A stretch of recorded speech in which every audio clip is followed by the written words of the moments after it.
And the last time the engineers barfed info all over the net, a bunch of special forces teams got slaughtered. Video game production keeps evolving, and Tom Clancy's Splinter Cell Blacklist attempts to stay ahead of the game. And she can take it away if you disregard her order to go to Dallas. Just like the regular routine of motion capture, the actors act out the scene while the wall-mounted cameras record their movements. Their helmet cams capture their facial expressions. The difference here is that they will be edited together for the final product. This new method of production will cut down both time and cost while giving a better sense of immersion within the game itself. This may seem a lot like a movie production, and that is the point. Ubisoft has hired not only TV actors, but a movie director as well to make this possible. Tonight, Ubisoft threw a party publicly unveiling their Toronto-based studio where the game was being produced. The marriage between film and video game production seems to be the wave of the future.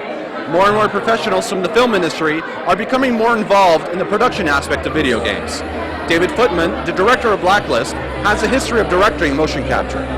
There are aspects of the film industry that work really well that we can learn from in terms of editorial, in terms of acting to camera, and all of those things I was able to adopt. We come up lame.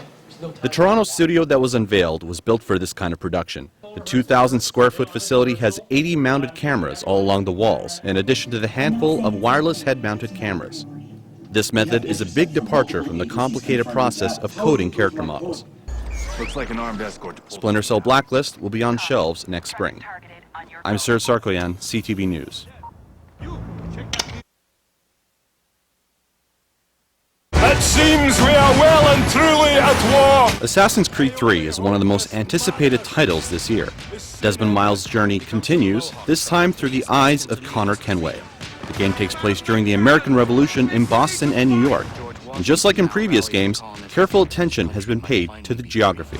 We have an historian on the team that actually dug up some old maps from the 17 and 1800s to actually recreate the city on the proper scale. Fans of the series can get their hands on this game October 30th. The guy we're looking for is extremely dangerous. Agent 47 has remained out of the spotlight for 6 years, but is finally back in Hitman Absolution. Waist-deep in conspiracies, betrayal, and corruption, Agent 47 will embark on his most personal journey yet. Players will be able to turn any object into a weapon and can view the world as Agent 47 sees it with instinct mode, much like the Eagle sense in Assassin's Creed Revelations.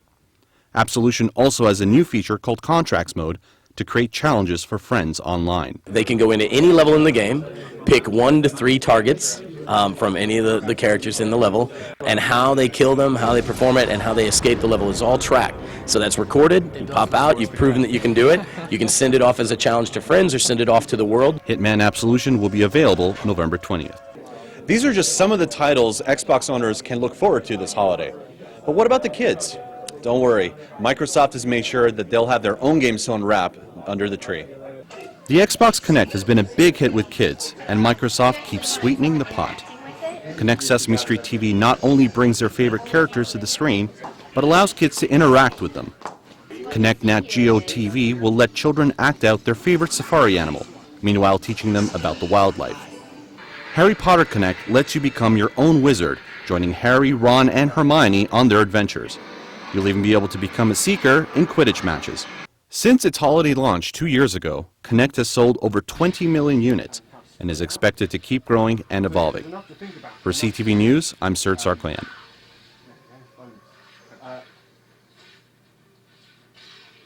Yeah, enough to think about without having to be doing this walking backwards and forwards.